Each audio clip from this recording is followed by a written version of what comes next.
Shalom everyone, and today we're going to study Parashat VaYetse. It's in the book of Genesis, chapter 28, verse 10. VaYetse means, and he got out. VaYetse Yaakov in Beersheva vayelech Harana. And Jacob got out of Beersheva and he went to Haran.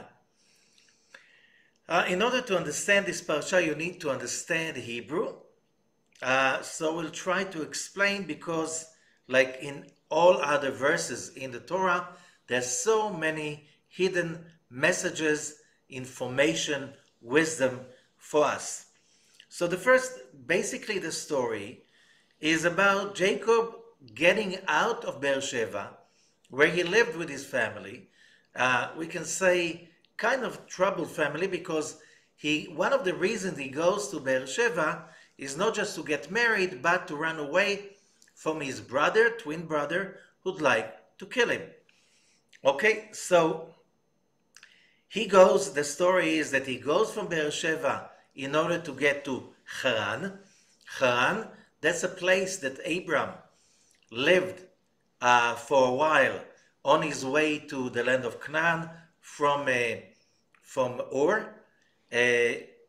So we're talking about Haran, southeast of Turkey, of today, Kurdistan, and some of the family was left over there, and we have over there the uncle of Jacob, Lavan, and he has two daughters, Rachel and Leah, Rachel and Leah. That's basically the story, how he gets there. He's marrying Leah, then he's marrying Rachel. Lavan is cheating him. He works 7 years to marry Rachel. In the morning he realizes that was Leah.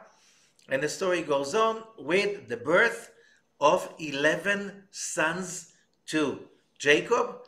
And when Rachel is pregnant with the 12th one, Binyamin, Jacob wants the system to be completed in the Holy Land. So he runs away, and it's covering the width, few decades of Jacob living, coming to Haran, then builds up his family, and as his family is coming to its completion, he moves into the promised land. What's in it for us? What do we learn about it? First of all, Parashat VaYetse is always being read in the month of Kislev, the month of miracles. It's not a surprise that we have amazing miracles being described in this parasha. What does it mean, miracles? It's issues that happen and they have no logical, normal explanation in the realm of the five senses. If you want a list of the miracles, we have them in the ancient translation of the Torah into Aramaic, Targum Yonatan ben Uziel, almost about 2,000 years ago. He translated the Torah into Aramaic, and we all know that the translation is also a commentary. Why? Because you cannot translate word to word from one language to another. You must explain, because one language is different than another, and it's never exactly the same. So Rabbi Yonatan ben Uziel starts his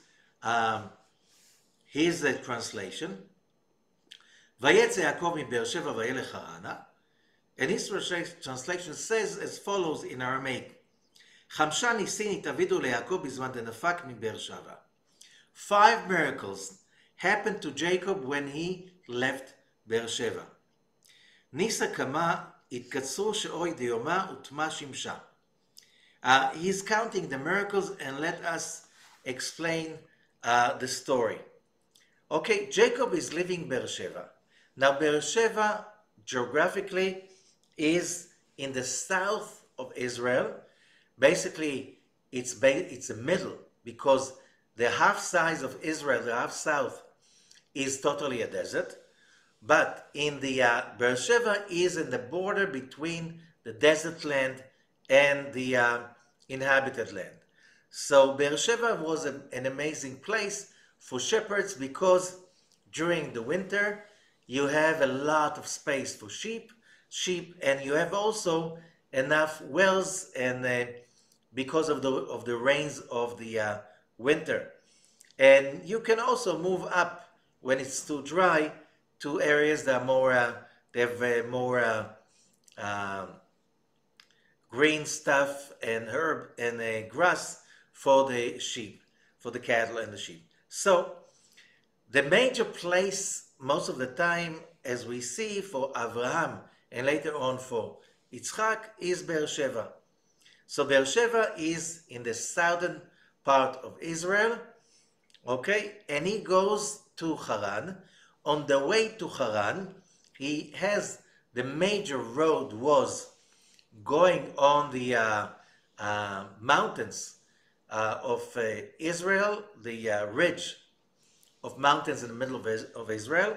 Why? Because the coastal plain in those days was full of swamps, lots of malaria, was not very easy to pass through over there.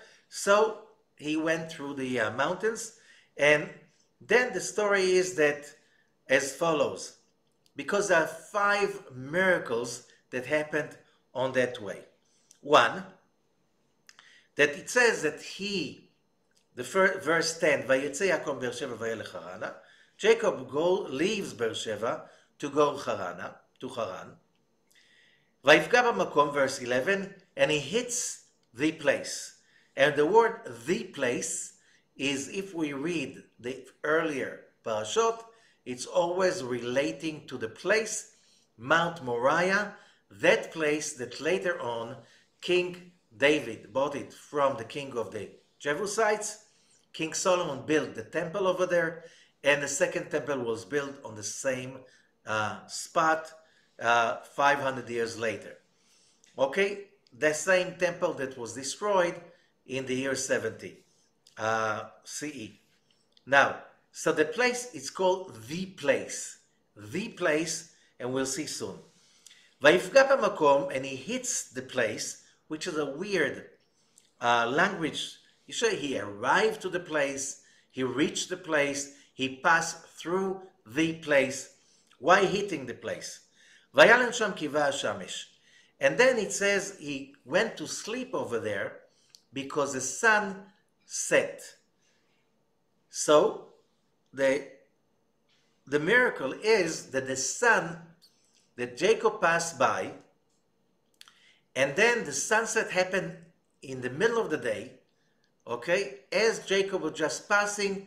So God was saying, whoever knows the geography, the Highway 60 of today's mountain range of Israel is going up from Beersheba up to Hebron, and then north on the mountain ridge, passing via Jerusalem, Nablus, Shechem, and to the north to Damascus, and over there north to Turkey. Okay, so when you pass in Jerusalem, Highway 60 of those days is again a main route in Jerusalem that passes just west of what is today Jaffa Gate. Now, Jerusalem of those days was much smaller, and it was south of what is today the Temple Mount, what is today called also the City of David. So if you are in a hurry and you pass by, you don't have to stay over there, but something weird happened. The sun set immediately, so Jacob had to find a place to sleep. How did he get again to Mount Moriah? Because there's still a length of maybe almost 1,000 meters, a little bit less, between Jaffa Gate and the place of the binding of Isaac. How did he get there? How did he find the place if the sun set immediately? Okay, so Rabbi Yonatan Ben Uziel is teaching us that something happened over there that קפצה הרעה קומוי והוא יומד הנפה כזה לחרן. Rashi mentions that, and he says that basically what Jacob did, he made what is called kfitzat haderech. What does it mean, kfitzat haderech? Kfitzat haderech means when someone is, kfitzat haderech means in Hebrew, jumping of the road. The road is jumping, which means Jacob teleported himself from Beersheba to Haran. Okay? He wanted to get to Haran. He was in a very high spiritual level, as we're going to read before. He knew how to teleport himself, which means teleporting means that making a quantum leap, or in Hebrew, kfitzat haderech. What does it mean? You come out of one place and you reach another place without passing in any point in the way. Which means, although the straight line by, geometry, the straight line is the shortest way between 2 points, but that is in our sensual, visible, logical world. There is a world, and today it's called the quantum mechanics world, the world which is in the real higher frequencies, in which energy, information, and matter can go from one point to another without being in any point in between. Okay? This is proven already in many experiments since the 70s. It was theorized in the 20s, I'm talking about the 20th century, in the 20s of the 20th century, when quantum mechanics had been created by Niels Bohr, basically. And then in the 70s of the 20th century, it started to be proven by more and more, and that's called, even today, quantum entanglement, which is a very hot topic today in the scientific, physical, and news of physics, because there's something very weird in quantum entanglement, which means two particles who leave the same spot in opposite directions in the speed of light, they're still connected to each other, and it doesn't matter if it is after an hour, a year, 200 million years, 200 billion years, they're still connected to each other, which means if something happens to one particle, the information affects immediately the other particle, which is totally against any thinking in modern physics till quantum physics, which means, according to Einstein, information or matter or energy cannot travel faster than the speed of light. And here it jumps from one place to another without even being in any point in between. Can our brain accept that? No. It's called kfitzat haderech. Is that proven scientifically possible? Yes. One of the major ideas that our universe has no logical base, which means our logic is capable of explaining a very, very narrow width of reality. And therefore you need a higher level of understanding and wisdom in order to understand the big picture of how this universe functions. And Newtonian physics and even relativity, that is not enough to explain the whole width of physics the way modern physics discovered, especially during the last century. Okay, because after that we have also the superstrings theory and the singularity. All of that are based on on a science that is so much beyond our logic that really to prove, as the Kabbalists taught us from the beginning, that our brains are not capable and will never be capable of understanding fully of the physical nature of our reality. So what does that mean? What I just explained is just to tell everybody, oh, we are all such fools that we have no idea about how things are happening and we have no hope because of that. No, no.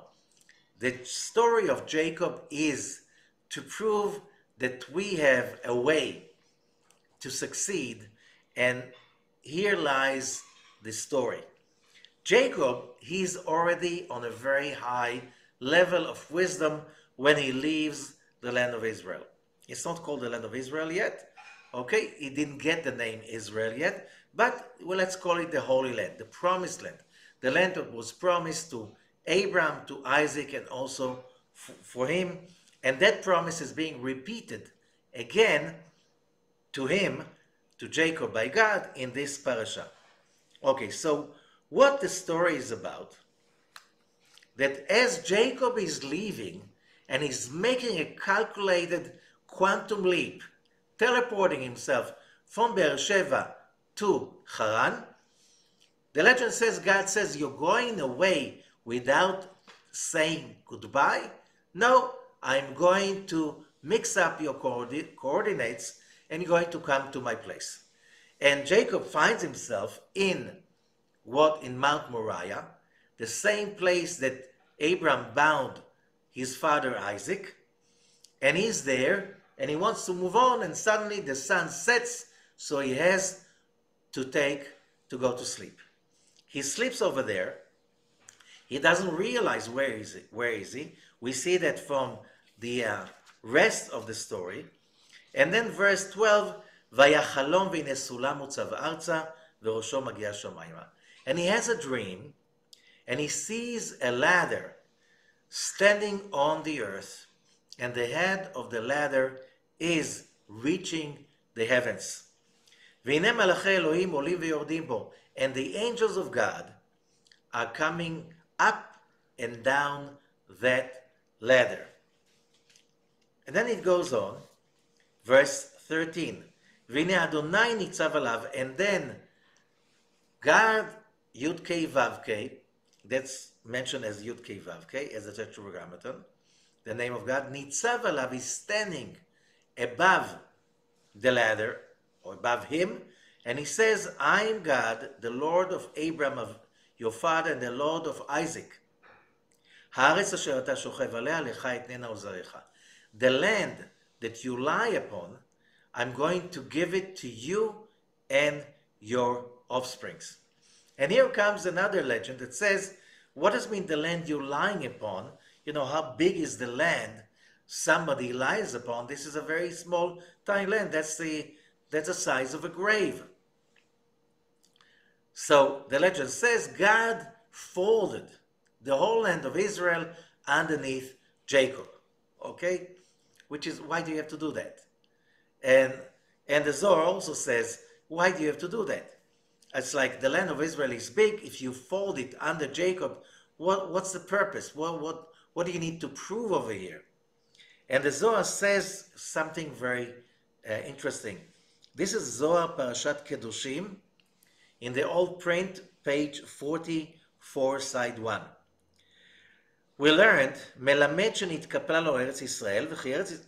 So we learned that the whole land of Israel has been folded under Jacob.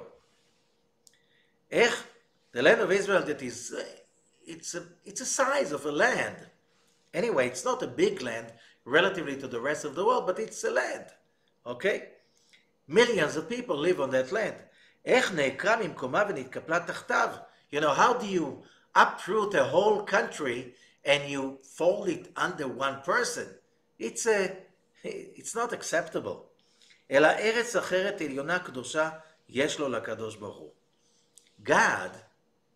has an upper holy land, and it's called the land of Israel.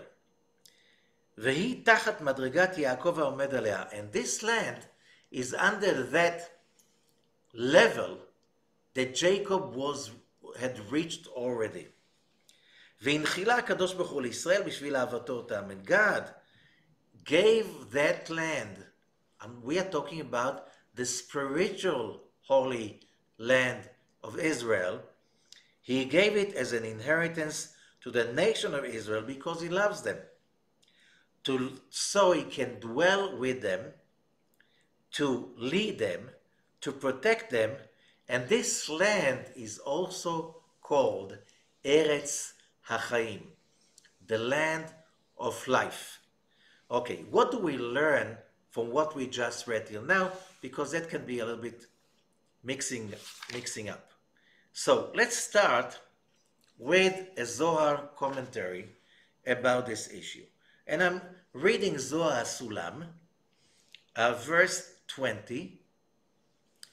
ודע סופה דמחשבה, באר שבע היו, ויעקב אהל בעיר אישה, למהימנותה, כיוון ידבק במהימנותה דע, יצטריך לי להתבחנה, בהוא אתר תתבחנו אבן דילי. דעלו בשלם ונדפקו בשלם. Okay. Jacob, when he lived in Beersheba, which means with his father and mother and his brother, he was busy studying. He says he was a tent dweller and he was studying. He was reaching a very high level of spiritual growth, being in Beersheba, but learning, it's not enough. Okay?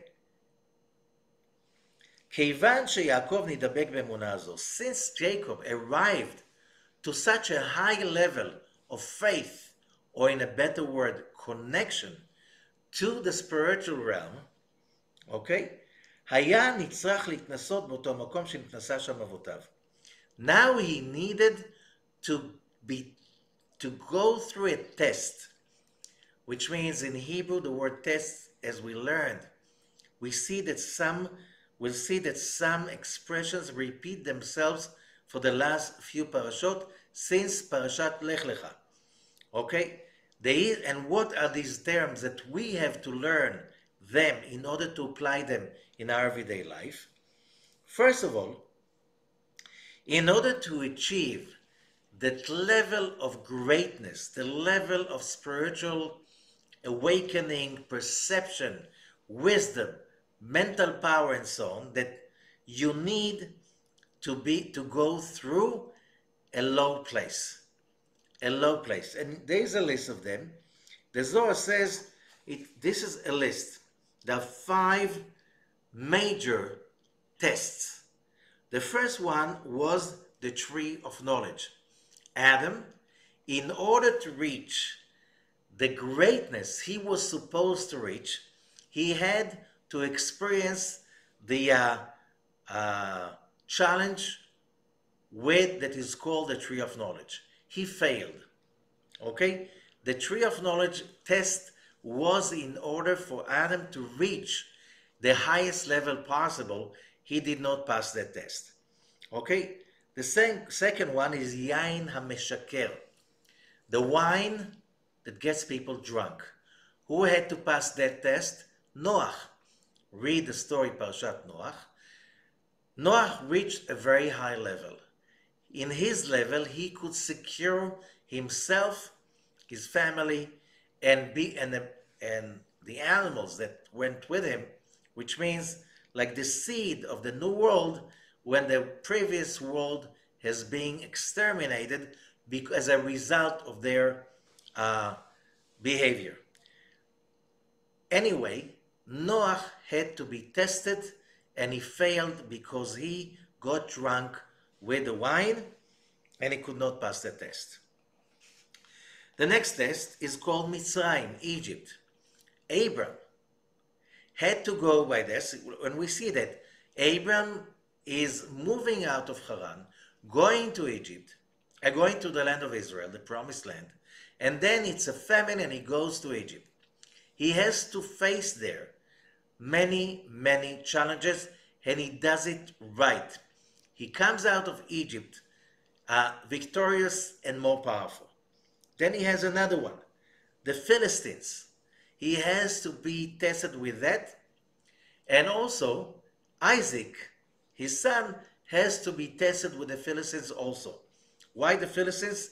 The Philistines were representing a very low level of idol worshipping and negativity, and he had to be tested by this, both Abraham and Isaac. And the fifth one is Haran. Why Haran? Because each one of these tests is basically a different name for falling into the darkest place. Haran in Hebrew means wrath, anger, upset. Okay? Jacob had to go out of Beersheba, a holy place that was sanctified by Abraham and later on by Isaac. It was a place that was already full of positive forces of revelation, and Jacob had to leave that place and to go to Haran. Okay? So what do we learn from that? Is, first of all, if there's a saying, Maaseh Avot Siman Labanim. The actions of the fathers are a sign for the children. We realize that Adam, Noah, Abraham, Isaac, Jacob, and later on, all the great ones, Moses, Aaron, King David, you just name it, Joseph, every one of these great people, they had to go down to the darkest place in order to be able to reach out of that. Why? Let us explain. We can see it as an answer to an old age question, why can't life be nice, comfortable, safe, just, without fears, without worries, without sorrow? And whoever thinks life can be like this has no idea what he's talking about. Every human being has to go through that fall into some dark, very dark places. Why is it like this? And the answer is, when we come to explain the calling or the mission of a human being on earth, we know that we have one mission. The story that I love to tell about it is a story of Rabbi Chia. It's called the story of Rabbi Chia. You can find it in the introduction to the Zohar. And the story of Rabbi Chia speaks about Rabbi Chia, one of the greatest teachers in the ancient times. He was a disciple, very close disciple of Rabbi Shimon Bar Yochai, and he could not accept the idea that he cannot see his master, his teacher, after Rabbi Shimon left to the other world. So he wants to see Rabbi Shimon and to study with him. For that purpose, Rabbi Chia, which is a very powerful person with very high level of spiritual understanding and learning, and he goes into a procedure of 40 days of learning, fasting, and praying, that after these 40 days is purified enough to reach out of his body to the gates of heavens and to ask over there to get in so he can meet Rabbi Shimon. And the Zohar is teaching us that he was told in the gates of the Garden of Eden, you're not worthy to come in and to see Rabbi Shimon. But Rabbi Chia is a very intense person. He doesn't take a no as an answer. And he goes into another 40 days of fasting, praying, studying, purification, meditation, and so on. And after another 40 days, he goes up to the Garden of Eden, and they tell him over there, we can't tell you no, you can come in.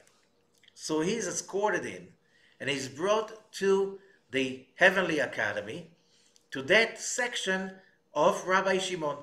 And as he coming in and he sees Rabbi Shimon, now we're talking about in the Garden of Eden, so he's seeing Rabbi Shimon sitting there and teaching many, many, many great souls.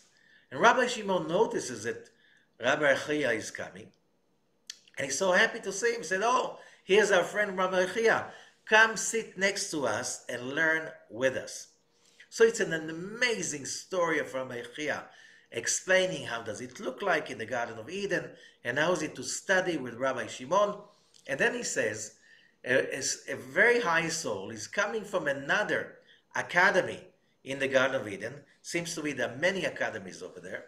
There's the Academy of Abraham and Isaac and Jacob and so on.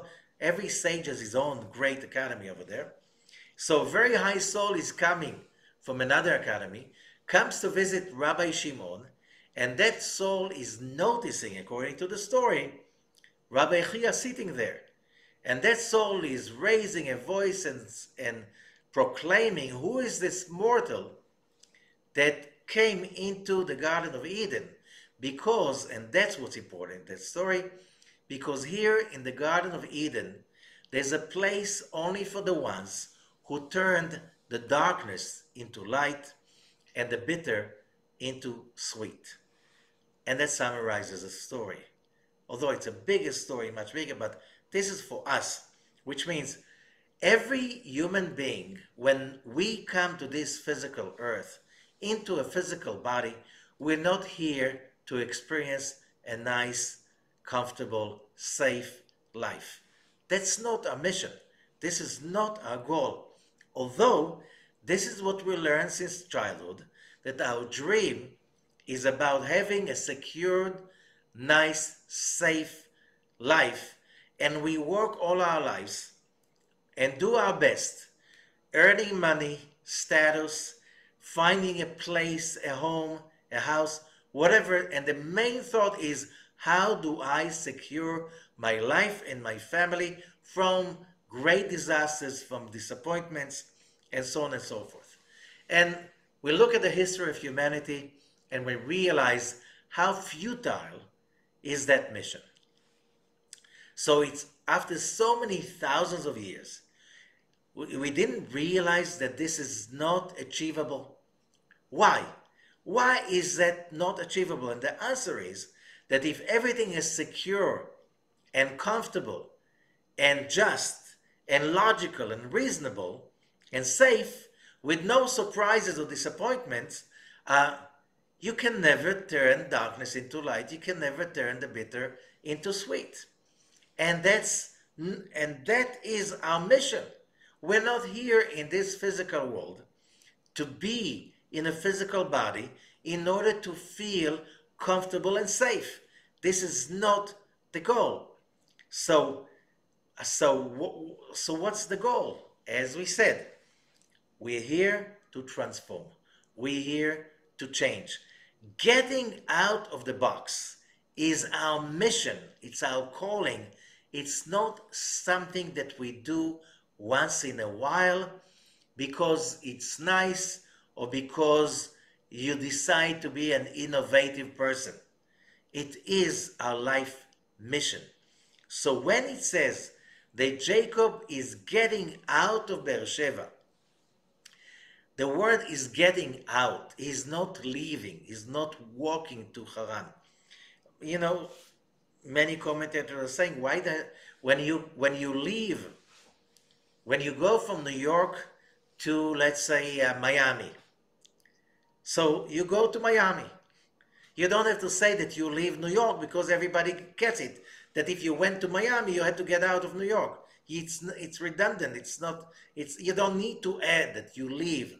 So why the Parasha didn't start with Vayelech Yaakov Harana, and Jacob went to Haran? Why does it have to say, and Jacob got out of Beersheba and went to Haran? So we studied in a previous parashot about Abraham and Isaac, Abraham and Sarah, Isaac and Rivka, all of them. They are the mountains. They already climbed up those levels. They already planted the foundations for our spiritual work. And what do we learn from that? Don't try to look for safety. Don't try to secure your life, because that's not going to work. You do your best in order for one point. How do I get out of the box? And the box has 7 directions: right and left, forwards and backwards, up and down, and you are number 7. Be'er Sheva is the well of 7. That's the box that you have to get out in order, and that's why. So how do I get out of the box? First of all, you'll have to get out. What if I don't want to? What if I want everything to stay the same? You know, from history, it never stayed the same. Maybe in my lifetime, it never stayed the same. First of all, you never stay the age of 20 or 30 or 40. The years are passing by and things are changing. Biologically, physiologically, people are growing up. The people who were your friends, either they move on and move out, either some other people coming and move in to your frame, neighborhood, business and stuff like this. The world is ongoingly changing to force us to transform. But the worst of that, the worst, which is the greatest of them all, every human being has, the Zohar is teaching us, something that is called surrounding light. What does it mean, surrounding light? We have also internal light. What's the difference between internal light and surrounding light? Whenever we, as souls, experience challenges, and instead of blaming, focusing on the pain, feeling like victims, being in a dark place because how dare the universe let me into such suffering and pain, if we simply get out of that dark negative box, and we, instead of going into mourning my pain, my loss, whatever you call it, and we say, okay, I have a choice. I can be stuck in the pain of what happened, the loss or disappointment, whatever you call it, or I can grow out of it. How do you grow out of something? You realize you need over here a quantum leap. Why? Because the logic, what's the thing about the quantum leap? The logic of where you are is not the logic of where you're going to be. There is no logical process and logical connecting line between where you are right now and where you're going to be when you get out of the box that is your current dungeon. Remember that. The internal light is the victories of the past and the achievements of the past and the revelations of the past that right now they determine the bright side of my personality, that side of my achievements that they make me feel that, you know what, I did something. You know what, I didn't waste my life and not my past lives. All of this worth that we have, the true worth, is called internal light, which means these are the spiritual fulfillment that we achieved through turning darkness into light, turning bitterness into sweet, turning a trouble into an achievement, making everything looks like a challenge and not disasters. How do you do that? That's why you have to study spirituality. That's why you have to study the Torah. That's why you need to learn to be thankful for everything that happens to you and to look at the reality around you as there are no disasters. There are no disasters. There are no dark things and dark events. And injustice, whatever happens, is happening for the good. Without that definition, you are not a spiritual human being. What does it mean to be spiritual? In Hebrew, the word for spiritual is ruchani. Ruchani means a spirit. Ruach means a spirit, but it also means that you actively go out of where you've been before. Why? Because you accepted upon yourself that you're not here in this world passively resting over your laurels. Spirituality means actively, consciously, always moving forward, always going one level and another. If we learn the previous parashot, it was always about it. Jacob, because he reached such a high level, he's capable of doing that quantum leap. He knows right now, this is my time to leap again. To where? When you trust that this universe is made only for you to succeed, to achieve, to grow, to expand. So you have the trust like a little baby jumping from a high place to his father's hands because he knows that his father's arms are going to embrace him and save him from crushing on the ground. When we have that state of mind, that is the first condition of spiritual life and spiritual growth. That means we have to embrace whatever happens to us and to say always, this is for the good, this is a test, which means this is a way to help me to get out of my box. So that's why that's the exit, the getting out of Jacob. He needs to do that in few stages. So he has to get out of Beersheba, which means the warm, comfortable place that his father and mother created around him.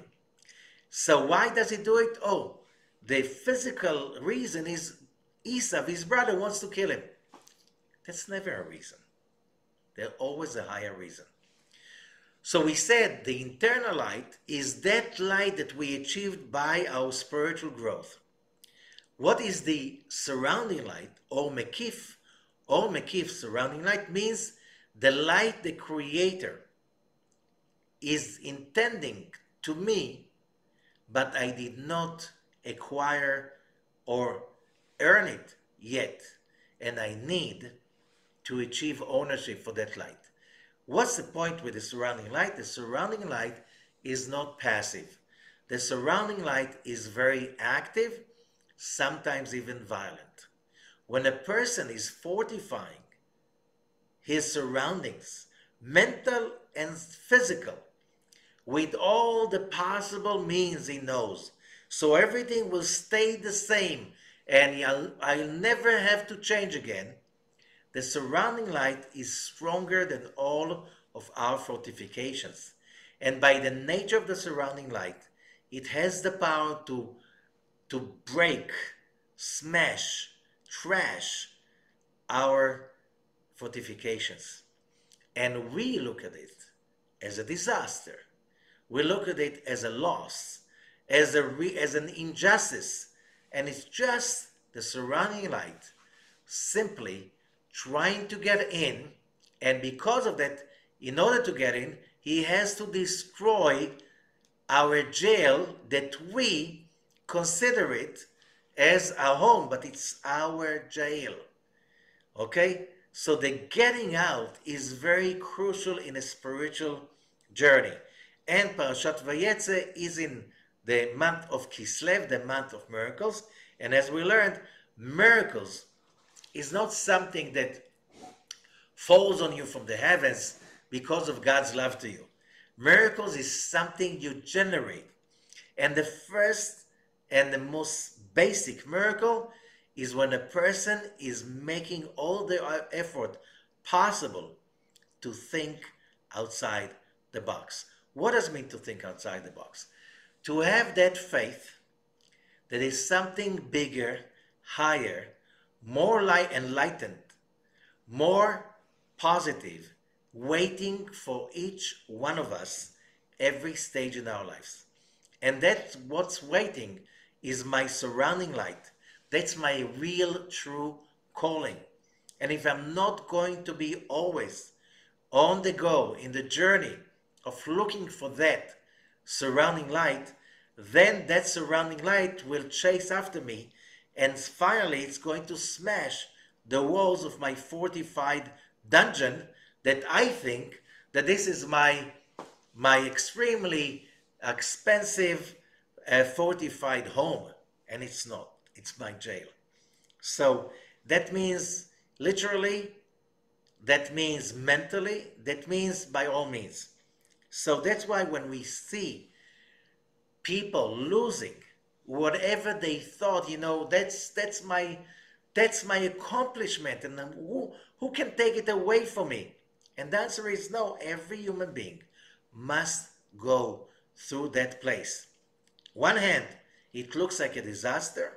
On the other hand, without that disaster, you'll never achieve the greatness that is waiting for you, and you didn't even know about it.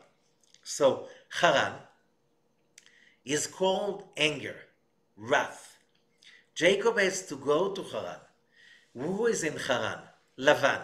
Lavan was the biggest magician in the world, and he had terrible intentions about everybody, no matter if they are his children, his sister children. He is trying to cheat Jacob once after another. He doesn't appreciate the bliss that Jacob is bringing to him. He even wants to take revenge in his own daughters, flesh and blood, because they joined and married Jacob. He married them to them. Lavan is a symbol of darkness. It's a game, because Lavan in Hebrew means white. He was called white, but he was really Mr. Black. He was the epitome of evil, egotistic behavior, using all kinds of dark witchcraft in order to destroy everybody's life around him. And there's still people like this. Some people are saying we have to take into consideration that people mean good. No, not all people mean good. There are always people that the dark side takes over in such a way that they become agents of darkness and pain, and you see they don't have logical behavior. They just mean harm. And you will see it along history. So many people, especially leaders, and you say, why did they make that step? Why making that decision? Basically, that decision hurt them. Why? They didn't have enough advisors to tell them that that's going to destroy them. They didn't realize it's bad. Every child 5 years old could realize it's a bad decision. No, it was a bad decision, but they had one thing. To inflict pain on others was more important than their own interest and benefit.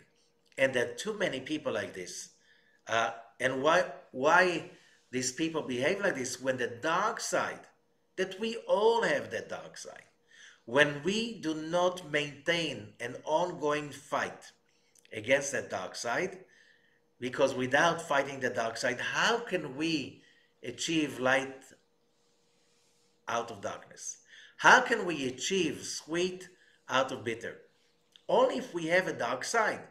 But the dark side, therefore, has to be strong enough to fool us once after another. So there is an ownership when we achieve a fulfillment of the surrounding light that was so far away from us.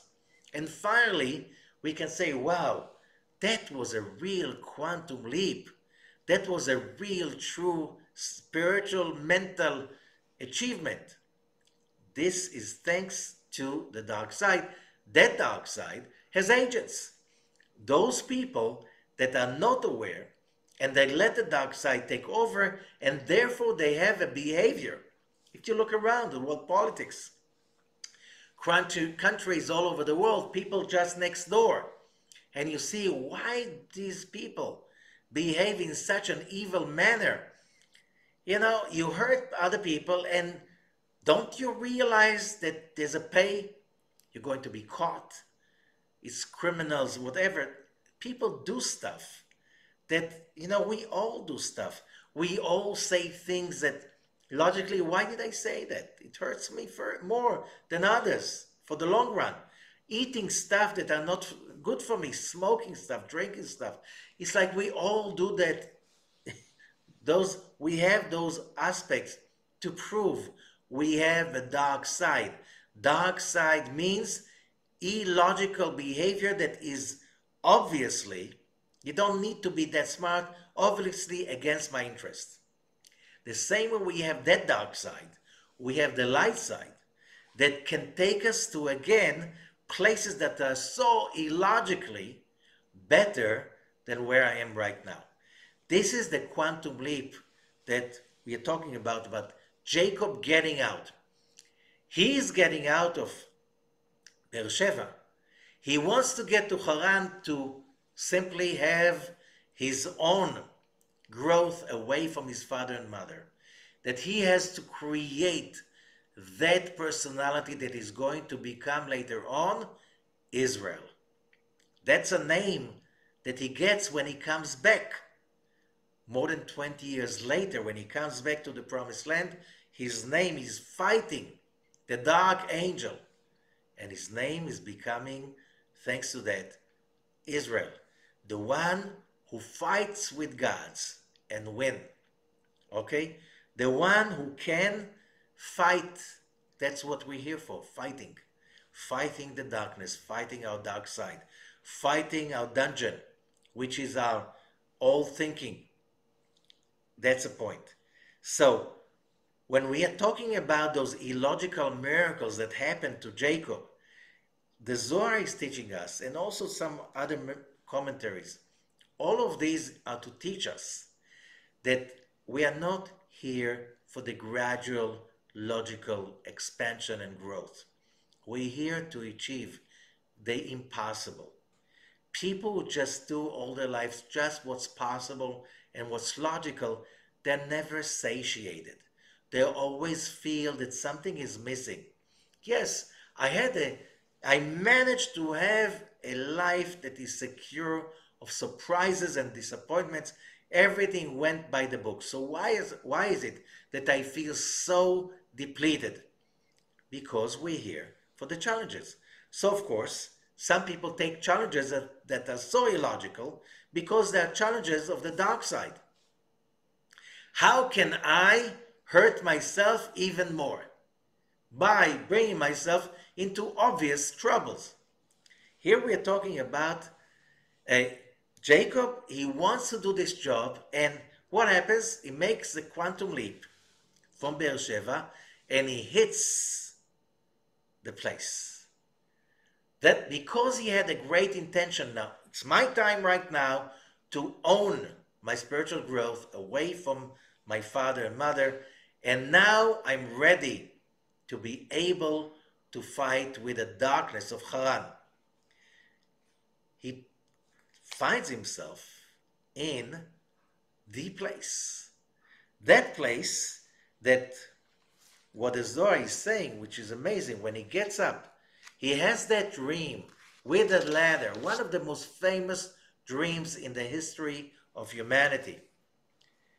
And when he wakes up, after God is giving him again, reconfirming the blessing and the that God gave to Abraham and Isaac, I'm with you. I'll never leave you.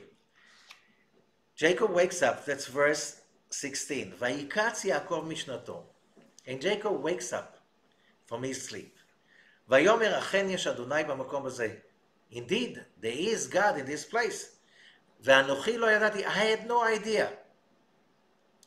That's when you make the effort, you'll reach a place that you've never been there before, that you never seen and understood, never meant to. It doesn't matter where you get to. It's going to be out of your box. What matters is your intentions and the hard work. Then, when you make the quantum leap, you'll reach someplace good, safe. That's what real faith is about. So he continues. Vayira v'yomar, and he had awe. He was in awe. And he says, Man nora makom hazeh, how awesome is that place. Rabbi Ashok explains why the word awe appears over here.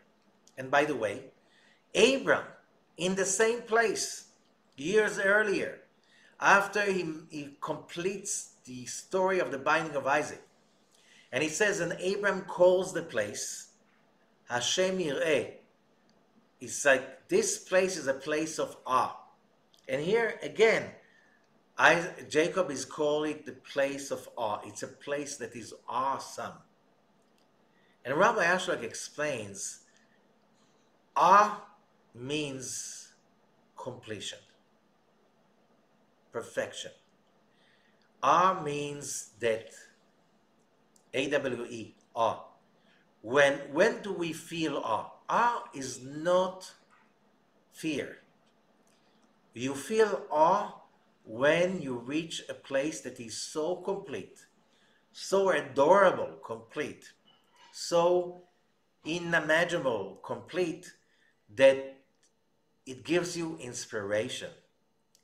It affects you. This is the place of the Temple Mount. This is a place of perfection. That's why it's called Shalom, Ir Shalom, Yerushalayim, the city of perfection, of completion.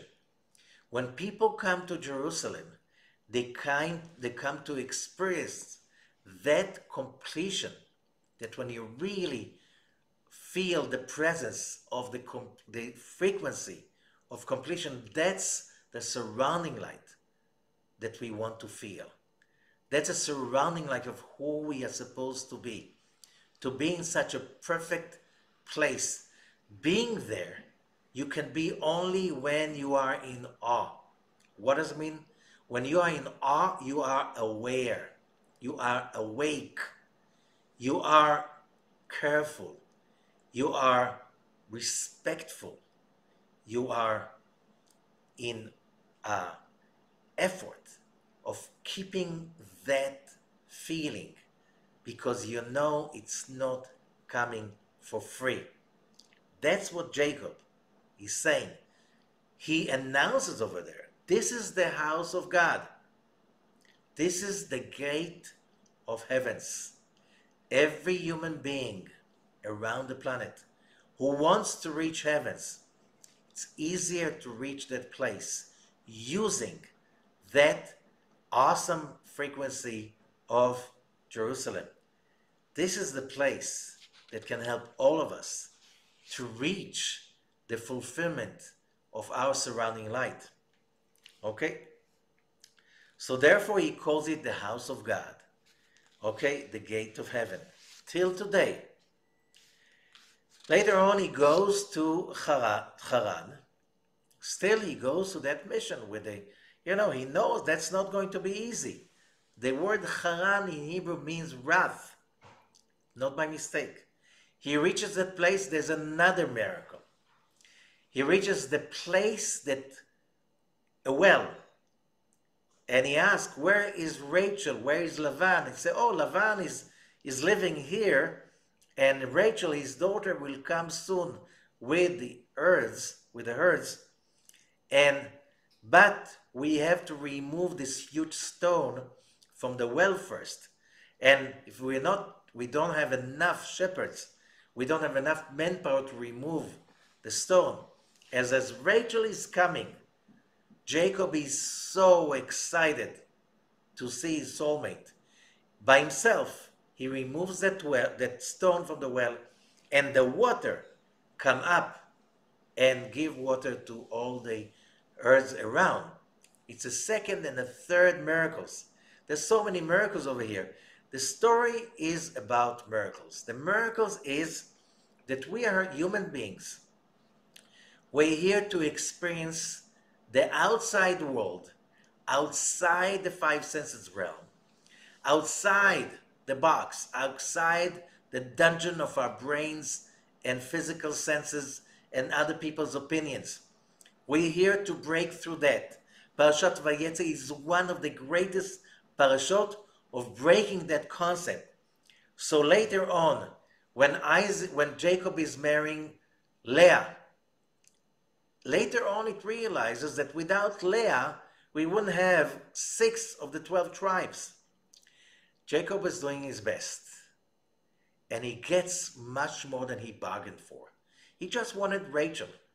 He comes out of, by the end of the parasha, 4 wives, 12 kids, and 1 on the way. So he got much more than he bargained for. He is going to have 12 sons that are going to give all of humanity that aspect of getting out of the box of 12 signs of the zodiac, which means a person is born into a fixed luck. That was the attitude of the ancient world. Whatever is in the stars, you'll never be able to break through it. You'll never be able to overcome the limitations because you're mortal. And here, Jacob is giving us those tools. No, we are not mortals. Our bodies are mortals. Our soul is immortal. Our soul is divine. And we're here till we are going to internalize all the surrounding light. That when it says that there is another land, the Holy Land in the heavens, that coexists with the Holy Land on the earth. And we are the only creatures that can live in both lands. We can be in the box and at the same time know that we are destined to get out of the box again and again and again. What amazing parasha. Living like this is being a real human being. That's why we have to study the Torah. We have to study the Zohar. We have to believe in that. We have to have faith in that. We have to assume that this is the only way we can live because we have no other choice. Thank you so much. And a month full of miracles to all of us.